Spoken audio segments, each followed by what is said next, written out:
एक बार एक संत एक ट्रेन से जा रहे थे। जाते हुए उन्होंने टिकट लिया नहीं था। लिहाजा जब टीटी आता है और ट्रेन में टिकट चेक करता है और टिकट चेक करने के दौरान उन संत के पास पहुंचता है और जब संत से टिकट मांगता है तो संत के पास टिकट था नहीं। अब इसके बाद वो टीटी कहता है कि या तो आप फाइन भरिए या तो आप ट्रेन से उतर जाइए। अब उन संत के पास न कुछ पैसे थे न कोई रुपया था। लिहाजा अब वो ट्रेन से उतरने का फैसला करते हैं। टीटी ट्रेन को रुकवाता है। रुकवाने के बाद उन संत को ट्रेन से उतार देता है। लेकिन अब जैसे ही वो संत ट्रेन से उतरते हैं इसके बाद ट्रेन आगे बढ़ ही नहीं पा रही थी। ट्रेन जैसे ही आगे बढ़ने को होती ट्रेन बंद हो जाती। ड्राइवर ने लाख कोशिश की। सारी चीज़ों को चेक किया गया कि शायद ट्रेन में कोई कमी आ गई या फिर कोई दिक्कत है। लेकिन सारी चेकिंग के दौरान सारी जांच पड़ताल के दौरान ट्रेन बिल्कुल सही थी। लेकिन अब ट्रेन ना स्टार्ट हो रही थी ना ही आगे बढ़ रही थी। लिहाजा कुछ लोगों का मानना था कि जो बाबा थे उनको ट्रेन से उतारा गया, इसी चीज़ का प्रभाव है कि अब ट्रेन आगे बढ़ नहीं रही। अब इसके बाद काफ़ी देर तक जब मशक्क़त करते हैं उसके बाद भी ट्रेन स्टार्ट नहीं होती तो अंत में थक हार कर उन बाबा से अब रिक्वेस्ट की जाती है, उनसे मान मनौवल की जाती है कि बाबा आप ट्रेन में चढ़िए, आपको लेके चलेंगे, आपको जहाँ जाना है हम आपको वहाँ पहुँचाएंगे, बस आप ट्रेन में बैठ जाइए और ट्रेन को स्टार्ट होने दीजिए। लेकिन अब इसके बाद बाबा जिद पे अड़ जाते हैं और कहते हैं मैं ट्रेन में नहीं बैठूंगा। अब इसके बाद अजीब कसमकस, इधर ट्रेन स्टार्ट नहीं हो रही, दूसरे बाबा बैठने को तैयार नहीं। तो फिर बाबा से पूछा जाता है कि बाबा आप क्यों नहीं बैठना चाहते, आप कब बैठेंगे, क्या किया जाएगा आप बैठ जाएंगे। तो इसके बाद बाबा कहते हैं कि जिस जगह पे ये ट्रेन रुकी है, जहाँ मुझे उतारा गया है, यहाँ पे एक रेलवे स्टेशन बनवाया जाए, तभी मैं ट्रेन पे चढ़ूंगा और तभी ट्रेन ही स्टार्ट होगी। इसके बाद अब ट्रेन को स्टार्ट करना था, कोई और ऑप्शन नहीं था। लिहाजा जो टीटी थे और जो रेलवे कर्मी थे वे वादा करते हैं कि यहाँ पे एक रेलवे स्टेशन बनाया जाएगा। इसके बाद जब ये वादा हो जाता है, बाबा ट्रेन में जैसे ही पहला कदम रखते हैं ट्रेन बाकायदा स्टार्ट होकर आगे बढ़ने लगती है। अब ये चमत्कार, ये दृश्य जब वहाँ के लोग देखते हैं कि कैसे एक बाबा ट्रेन से उतर गया और उतरने के बाद ट्रेन स्टार्ट नहीं हुई और उसके बाद जब वो ट्रेन पे चढ़ा तभी ट्रेन स्टार्ट हुई, तो उस आदमी के बारे में, वो बाबा कौन था इसके बारे में सारे लोग अब परेशान होते हैं, छानबीन करते हैं, पता करते हैं। और पता करने के दौरान जब उस आदमी का कुछ नाम पता नहीं चलता तो चूंकि वो गांव उस जगह पे जहाँ पे ट्रेन रुकी थी उसका नाम निपकरी था, इस वजह से उस बाबा का नाम लोग नीम करौली बाबा रख देते हैं। तो आदाब, नमस्कार, जय हिंद, वंदे मातरम। मैं आपका अपना ठाकुर प्रखर सिंह।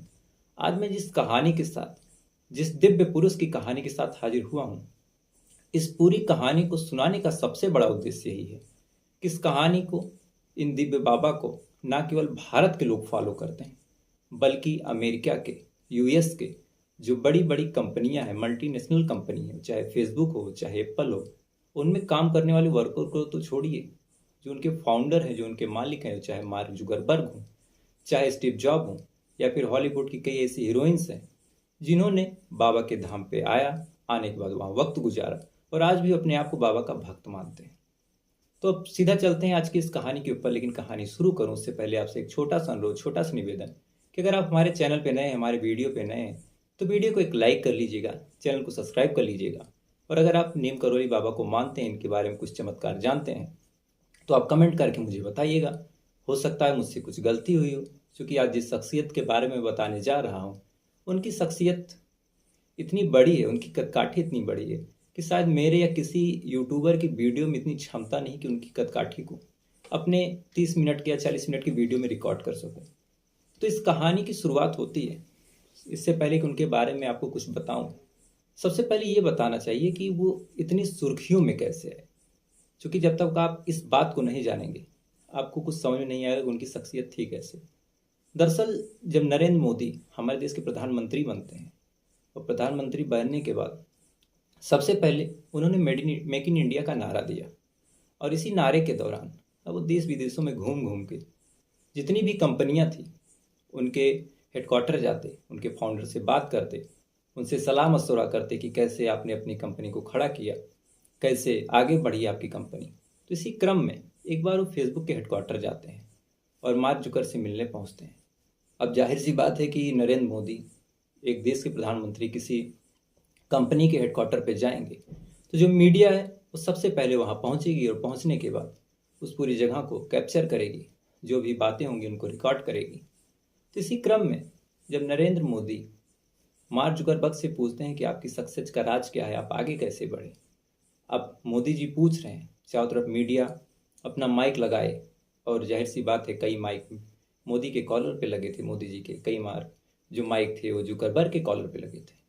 अब जब ये सवाल मोदी जी पूछते हैं तो सबको लगता है कि अपने मेहनत के बारे में बताएंगे, अपने स्ट्रगल के बारे में बताएंगे, लेकिन इसके बावजूद उन्होंने जो कुछ बोला, जो कुछ मार्क जुकरबर्ग ने बताया, यहाँ से नीम करोली बाबा की शख्सियत का आप अंदाजा लगा सकते हैं।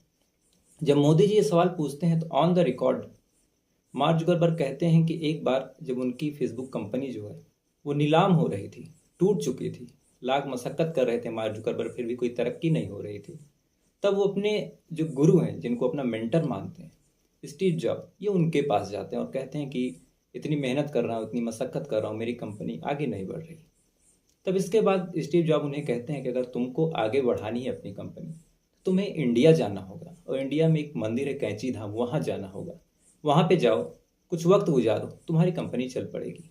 अब ये बात जब mark Zuckerberg on the media, सैकड़ों मीडिया कर्मी उनको घेरे हैं, भारत से लेके देश विदेश के, उनके सामने ये बात बोलते हैं, तो सबके जुबान पे, सबके जहन में बस एक ख्याल था, एक बात थी कि आखिर ये नीम करोली बाबा और कैंची धाम है किसका, और ये बाबा हैं कौन, इनकी कहानी क्या है। तो इस समय जब ये बात हुई थी, ये न्यूज़ जब हमारे देश में आई थी, तो सबसे ज़्यादा सुर्खी में उस समय नीम करोली बाबा आए थे। तब इसके बाद लोगों ने खोजना चालू किया, मैंने भी इनके बारे में सर्च किया, तो जो कई कहानियाँ, कई चमत्कार निकल के सामने आए, उनको भी जब मैंने पढ़ा, और ख़ासकर कई लोगों के जो प्रत्यक्षदर्शी थे, जिन्होंने उनको सामने से देखा था, उनके चमत्कारों को देखा था, उनके इंटरव्यू को सुना, तो मैं भी देखने के बाद हैरान हो गया। तो ज़्यादा समय नहीं लूँगा, इनकी कहानी के बारे में शुरू से बताता हूँ।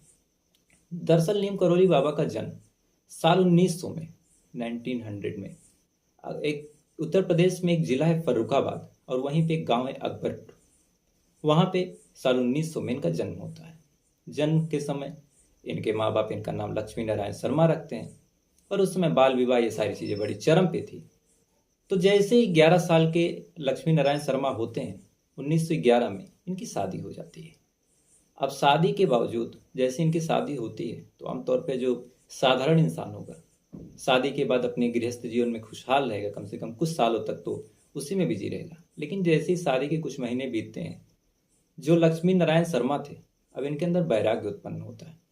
इन्हें लगता है कि अब दुनिया में जाना चाहिए, दुनिया को ज्ञान देना चाहिए, दुनिया में लोगों को एक प्रेरणा देनी चाहिए, दुनिया में घूमना चाहिए। और इन्हें लगता है कि इनका जो जन्म है अब घर बैठने के लिए नहीं हुआ। इसके बाद कुछ ही महीने पुरानी शादी को ये छोड़ते हैं, घर परिवार को छोड़ते हैं, और देश दुनिया में घूमने के लिए निकल जाते हैं, और इधर उधर जाते, पूजा पाठ करते, समाधि लगाते, ध्यान करते, मेडिटेशन करते, योगा करते। अब इधर इनके माँ बाप काफ़ी ज़्यादा परेशान, चूँकि इकलौता लड़का अगर वो इस तरह से वैराग्य पे आ जाएगा, सब कुछ छोड़ देगा, तो जाहिर सी बात है घर परिवार ये सारी चीज़ें आगे कैसे बढ़ेंगी। पिता फिर इनके पास आते हैं, इनको समझाते हैं, समझा बुझा के इनको वापस अपने घर लाते हैं, और कहते हैं कि कम से कम एक आध वारिस तो हो जाए। ये बात ऑन द रिकॉर्ड है, ये बात को ये मैं अपनी तरफ से नहीं बोल रहा हूँ। इसके बाद ये फिर से घर पे आते हैं, और घर आने के बाद ये गृहस्थ जीवन में कुछ साल रहते हैं, और इसी गृहस्थ जीवन से इनके 2 लड़के और 1 लड़की होती है। लेकिन ये 2 लड़के 1 लड़की होने के बाद इनका जो मन था ये फिर घर पे नहीं लगता। इसके बाद ये फिर निकलते हैं, निकलने के बाद इधर उधर घूमते रहते, कभी वृंदावन, कभी गुजरात, कभी उत्तराखंड, ऐसी जगहों पे घूमते रहते, कहीं पूजा पाठ करते, कहीं समाधि लगाते, कहीं योग तपस्या करते।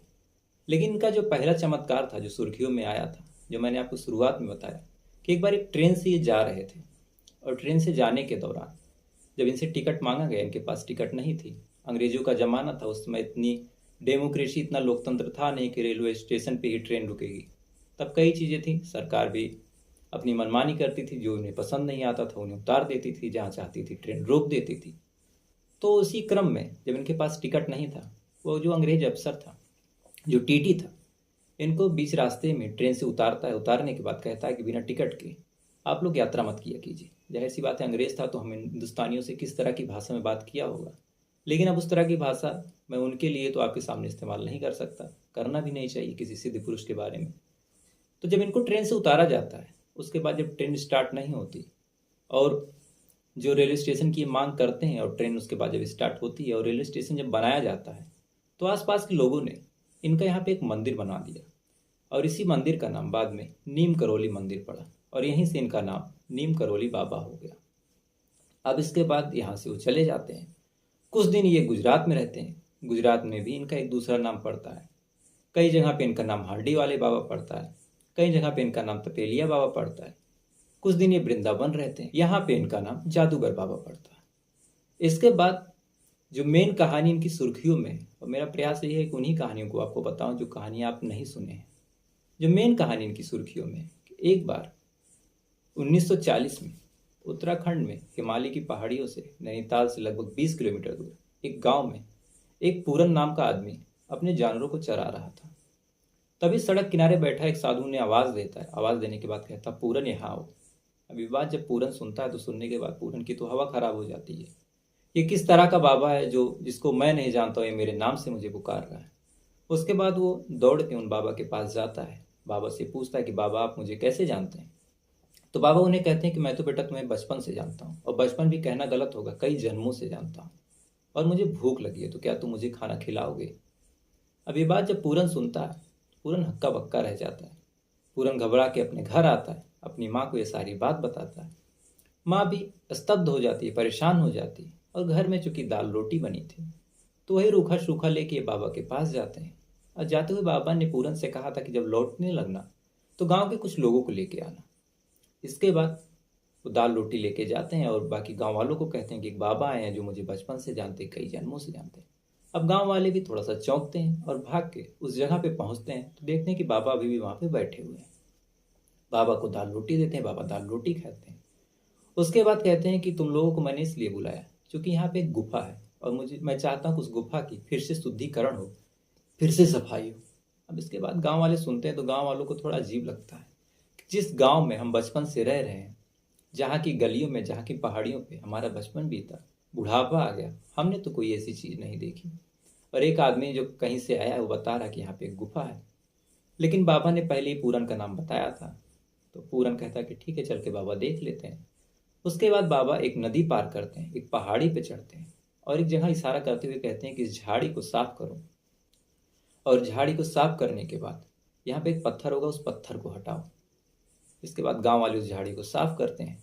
साफ करने के बाद उस पत्थर को हटाते हैं और जैसे ही पत्थर हटाते हैं उन सभी लोगों की आंखें फटी की फटी रह जाती हैं। दरअसल उस पत्थर के नीचे सच में एक गुफा थी।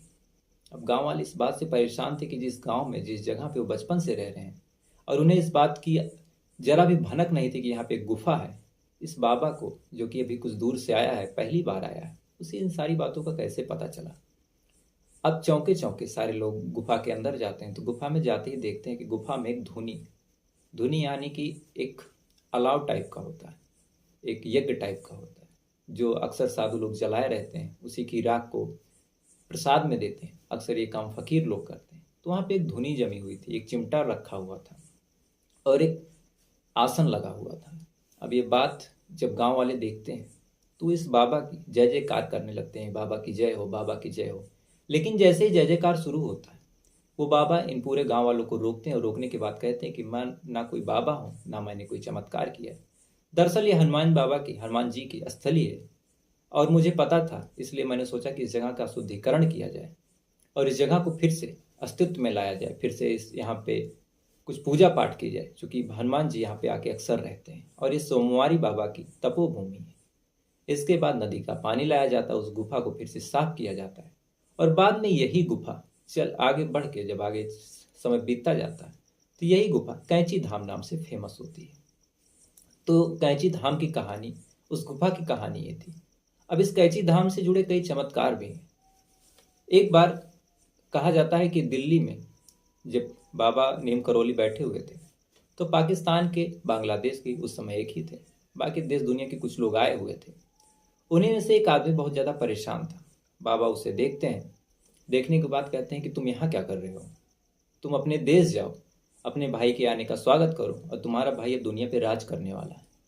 अब ये आदमी जब देखता है, देखने के बाद स्तब्ध हो जाता है कि उसने बाबा से कुछ कहा भी नहीं, बाबा से पहले मिल भी नहीं चुका है और उसका भाई पाकिस्तान की एक जेल में बंद है, उसे फांसी होने वाली है और ये बाबा उसके भाई को भी जानते हैं, ऐसी बात भी बोल रहे हैं और जाने को भी कह रहे हैं, आगे कुछ बातचीत भी नहीं कर रहे हैं। वो आदमी बाबा से कुछ पूछना चाहता है, लेकिन बाबा कुछ सुनने को तैयार नहीं। बाबा कहते हैं कि बस तुम अपने देश जाओ और अपने भाई के आने का स्वागत करो, तैयारी करो।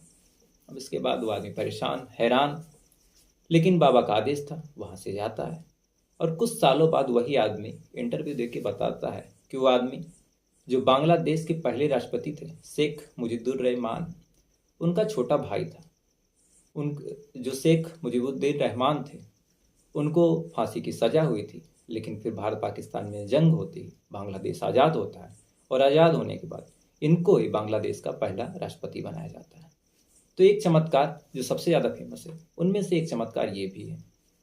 और इसी में से एक बार 1973 में बाबा के स्वर्गवास के कुछ महीनों पहले ही एक योगेश बहुगुणा नाम का आदमी 8 संतरे लेके बाबा को चढ़ाने के लिए आया था। बाबा को बार बार देने की कोशिश कर रहा था। बाबा कहते हैं कि जो भक्तगण यहाँ पे खड़े हैं उनको बांट दो।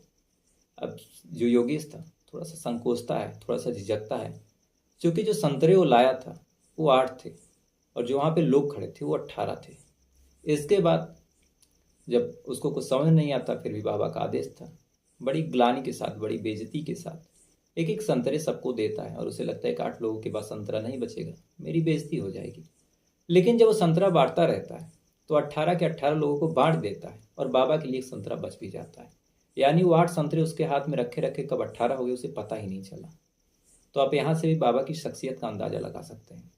अमेरिका के एक ड्रग डीलर यानी कि दवाओं के बहुत बड़े विक्रेता, पूरी अमेरिका में उनका नाम था, दूर दूर तक वो इंटरव्यू देते थे, ऐसा कोई नहीं था उस समय जो उनका नाम सुना हो, रिचर्ड एल्बर्ट। एक बार वो बाबा के बारे में सुनते हैं, उन्हें ये सारी चीज़ें बड़ी फिजूल लगती हैं, उन्हें मजाक लगती हैं। उसके बाद वो टेस्ट करने के लिए, कायदे से कहें तो बाबा का अपमान करने के लिए, बाबा को सिद्ध करने के लिए कि बाबा असली नहीं, बाबा फर्जी हैं, वो हिंदुस्तान आते हैं। और हिंदुस्तान आने के बाद जब बाबा से मिलते हैं, बाबा के सामने बैठते हैं, तो 2-3 दिन के अंदर ही बाबा का ऐसा प्रभाव उनके ऊपर पड़ता है कि वो अपनी सारी जॉब को, जाहिर सी बात है करोड़ों अरबों की प्रॉपर्टी थी, उन सारी चीज़ों को छोड़ते हैं और हिंदुस्तान में रह के ही अपना नाम बदल के रामदास रखते हैं। और उन्हीं रामदास की एक बुक है, बुक का नाम है मिरेकल ऑफ लव। ये जो सारी कहानियाँ हैं उसी अमेरिकन लेखक की बुक में लिखी हुई हैं। अब जाहिर सी बात है जब ये बुक अमेरिका में प्रकाशित हुई और इधर रामदास जो थे अमेरिका जाते हैं, अमेरिका में जाने के बाद नीम करोली बाबा का एक मंदिर अपने देश में बनवाते हैं। तो इनका जो नाम था, इनकी जो प्रतिभा थी, अब अमेरिका में धीरे धीरे फैलने लगती है। और उसी समय जब बाबा का स्वर्गवास हो गया था, साल 1973 में, स्वर्गवास के कुछ महीनों बाद, जब एप्पल कंपनी नहीं चल रही थी, तो इस बुक को पढ़ने के बाद, इनके बारे में जानने के बाद, जो स्टीव जॉब है वो कैंची धाम आते हैं। और आने के बाद, चूँकि बाबा का स्वर्गवास हो चुका था, एक दिन रुकते हैं, बाबा के जो स्थली थी वहाँ के सामने बैठते हैं और बैठने के बाद कुछ देर तक ध्यान चिंतन करते हैं। उसके बाद लौट के जब अमेरिका जाते हैं तो अचानक से उनकी कंपनी के शेयर, ये सारी चीज़ें उठने लगती हैं और उनकी कंपनी चल पड़ती हैं। यही वजह थी कि जब फेसबुक कंपनी चल नहीं रही थी, फेसबुक के शेयर लगातार डाउन जा रहे थे, प्रॉफिट हो नहीं रहा था, कंपनी घाटे में जा रही थी, तो स्टीव जॉब से जब वो मार्क जुकरबर्ग मिलने आते हैं, तब स्टीव जॉब उन्हें कहते हैं कि ऐसे मैं भी परेशान था, तुम एक बार हिंदुस्तान जाओ, इंडिया जाओ, इंडिया में एक धाम है कैंची धाम, वहाँ पे जाओ और वहाँ के जो बाबा हैं, बाबा तो रहे नहीं लेकिन उनकी समाधि स्थल पे एक बार सर झुका के आ जाओ, एक दिन रह के आ जाओ, तुम्हारा मन भी शांत हो जाएगा, तुम्हारा फेसबुक भी चल पड़ेगा। अब इस वजह से जब गुरु का आदेश होता है, क्योंकि मार्क जुकरबर्ग जो थे स्टीव जॉब को अपना गुरु मानते थे, अपना मेंटर मानते थे, जब आदेश होता है उसके बाद वो आते हैं। तो आने के बाद एक दिन रुकने को था लेकिन मौसम खराब होता है, 2 दिन रुकते हैं। इंग्लिश में कुछ हनुमान चालीसा लिखा हुआ था, उस चालीसा को पढ़ते हैं और वहाँ के एक कर्मी जो थे विनोद, वो उन्हें सारी चीज़ बताते हैं कि कैसे क्या करना है। उन चीज़ों को जब वो करते हैं और लौट के जाते हैं तो उसके बाद उनकी कंपनी के शेयर अचानक से उठने लगते हैं। लिहाजा जब मोदी जी जाते हैं अमेरिका में और सारी बातें होती हैं, तो जो उनकी कंपनी का श्रेय था इसी वजह से उन्होंने नीम करोली बाबा को दिया। एक बार कहा जाता है कि नीम करोली बाबा के धाम में कुछ भक्त आए थे, वो भंडारा कर रहे थे, लेकिन अचानक से घी खत्म हो जाता है। अब जैसा मैंने आपको शुरू में बताया कि एक नदी पार करके वो अपनी गुफा में गए थे, तो जब देखते हैं कि घी खत्म हो गया। और बाबा के पास आते हैं और कहते हैं कि बाबा अपमान हो जाएगा, बेइज्जती हो जाएगी, घी खत्म हो गई, पूड़ियाँ कैसे बनेगी। तो बाबा कहते हैं कि ये पीपा लो, टीन का बर्तन लो और लेके नदी से पानी लेके आओ। अब पानी से ही कुछ करते हैं। भक्तगण हैरान होते हैं, परेशान होते हैं, नीचे जाते हैं, नदी से पानी लेके आते हैं और जैसे ही ऊपर आके पानी देखते हैं तो पानी घी बन चुका था। उसके बाद बाबा ने उनसे कहा कि हम लोगों ने नदी माता से घी उधार लिया है, कल तड़के सुबह ही घी लाके एक जितना हमने घी लिया है उतने घी को नदी में डाल देना। अब उस समय जो कैंची धाम था, जहाँ जो लोग भंडारा कर रहे थे, उनकी इज्जत बचती है, पूरा भंडारा खुशी मन से होता है और सुबह सुबह फिर उतना ही घी ला के डाल दिया जाता है। कई हॉलीवुड की हीरोइन हैं, कई ऐसे स्टार हैं जो आज भी बड़े फेमस स्टार हैं, आज भी आते हैं, आने के बाद कैंची धाम पे रुकते हैं और बड़े प्रसन्न भाव से। कई ऐसे अंग्रेजों को मैंने देखा, उनके इंटरव्यू को देखा, वो बड़े प्रसन्न भाव से आते हैं, 2-2 4-4 हफ्ते रहते हैं, उनको पूरा हनुमान चालीसा याद है, वहाँ पे हनुमान चालीसा का पाठ करते हैं और उनके जो कैंची धाम है वहाँ पे कुछ दिन रुकते हैं और रुक के जाते हैं और बताते हैं कि यहाँ पे आने के बाद ऐसा कोई काम नहीं जो उनका हुआ ना हो। अगर कोई हिंदुस्तानी ऐसी बात कहे तो शायद हमें लग सकता है कि हम अपने धर्म को, अपने कल्चर को प्रमोट कर रहे हैं, इसलिए हम ऐसी बात कर रहे हैं। लेकिन कोई विदेशी, कोई अंग्रेज अपने ईसाई धर्म को छोड़ के आए, आने के बाद इस तरह से बातें करें और फॉरेन से आने के बाद, विदेश से आने के बाद जाहिर सी बात है लाखों रुपए खर्च होते, इतना खर्च करने के बाद एक बाबा के स्थली पे आने के बाद हफ्तों रहे, तो ये भी अपने आप में बेहद हैरान करने वाली बात है। एक बार बाबा अपने किसी भक्त के यहाँ अचानक से शाम को पहुंच जाते हैं। भक्त का घर काफ़ी दूर था, इसके बाद भी जब बाबा पहुंचते हैं तो भक्त काफ़ी ज़्यादा परेशान होता है। लेकिन बाबा आए थे, उनकी आवभगत करता है, अंदर ही अंदर कहीं ना कहीं परेशान भी था कि बाबा आए, मैं ठीक से स्वागत भी नहीं कर पाया, क्योंकि अगर पहले से पता होता तो कुछ मैं पकवान बनाए रहता, कुछ मिठाई बनाए रखता। इसके बाद बाबा कहते हैं कि आज रात मैं तुम्हारे यहाँ ही सोऊंगा। बाबा से जब ये बात सुनता है तो उसके बाद भी परेशान होता है। अच्छा, बाबा की एक आदत थी कि बाबा हमेशा तखत पे सोते थे, तखत पे बैठते थे और एक कंबल, चाहे ठंडी हो चाहे गर्मी, अपने ऊपर हमेशा रखते थे। कंबल ज़्यादातर 2 कलर का होता था। मैंने जितनी तस्वीरें देखी उसमें भी उनकी जो वेशभूषा है उसमें वो कंबल जरूर दिखाई दिया। तो बाबा आते हैं, बिस्तर वगैरह नहीं लेते, उसी तखत पे बिना बिस्तर के अपना कंबल ओढ़ के सोने लगते हैं। इधर ही बेचारे परेशान थे कि बाबा आए, हम उनको ठीक से कुछ खिला भी नहीं पाए, कितना बड़ा हमसे पाप हो गया, इतना बड़ा संत हमारे दरवाजे पे आया, हम उसको खाना भी नहीं दे पा रहे हैं। इसके बाद इसी आत्मग्लान में उन दोनों पति पत्नी की नींद नहीं आती। रात भर वो कभी बाबा को निहारते, कभी उनके बिस्तर के पास देखते कि कुछ मच्छर वगैरह ना लग रहे, आसपास भटकते, लेकिन इतनी हिम्मत कहाँ कि बाबा से कुछ पूछ सके कि बाबा आपको कुछ चाहिए कि नहीं। इसी डर से वो पूरी रात सो नहीं पाते। लेकिन पूरी रात तो एक चीज़ ध्यान देते हैं कि बाबा जैसे बड़ी तकलीफ में है, जैसे उनके शरीर में कुछ चुभ रहा है, जैसे उनके शरीर पर कुछ चोट लग रही है। बाबा लगातार कराह रहे हैं, बाबा लगातार पूरी रात तकलीफ में थे, लेकिन इतनी हिम्मत कहाँ कि उनसे पूछ सकें। लिहाजा पूरी रात सुनते हैं और सुनने के बाद सुबह जब होती है, भोर होती है, सूर्योदय होता है, बाबा उठते हैं। उठने के बाद अपने उसी कंबल को इन दोनों को देते हुए कहते हैं कि बेटा ये कंबल जो है ले जाके गंगा जी में प्रभावित कर दो और इस कंबल को खोल के देखना मत।